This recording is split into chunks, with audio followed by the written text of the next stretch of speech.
Natapos na ang kontrata ni Troy Rosario sa Bossing, at ang pagiging unrestricted free agent niya ay hindi pa magiging ganap dahil may rules ang PBA na kapag nagsimula na ang season ay kailangang tapusin muna ito, kaya nag-extend siya hanggang matapos ang Governor's Cup.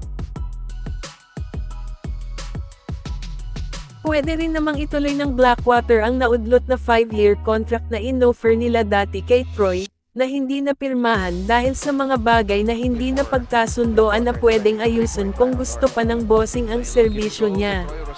Dahil kapag hindi magkasundo ang dalawang kampo ay malamang ibang uniforme na ang susuotin nito next conference.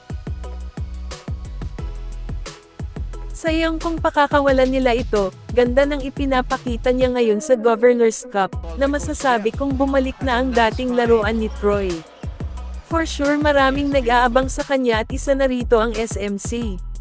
Mukhang malabo nang mangyari na babalik pa ito sa TNT, dahil na rin sa mga pangyayaring hindi niya inaasahan na iti-trade lang pala siya sa kabila ng pagiging loyal niya sa TNT. Ayon kay Troy Rosario, bukas siya sa posibilidad na maglaro sa ibang bansa basta't may mag-offer sa kanya. Samantalang pag-usapan natin si Isaac Go na hindi nagustuhan ni Coach Tim Cone ang ipinapakita niya ngayon sa Hinebra. Kapansin-pansin ang pagbagsak ng laro ni Isaac Go, na malayo sa kanyang naging performance nung nasa Terra Firma pa ito. Nakailang games na ang barangay pero makikitang hirap pa rin siyang i-execute ang bagong role niya as a big man na pamalit sa pwesto ni Sistan.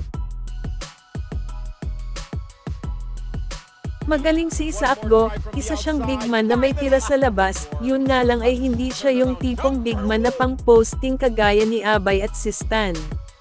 Kung ganon hindi malayong iti-trade nila ito, lalo na't maugong ngayon ang pangalang Troy Rosario na balita ko'y intrisado ang Barangay Hinebra sa kanya.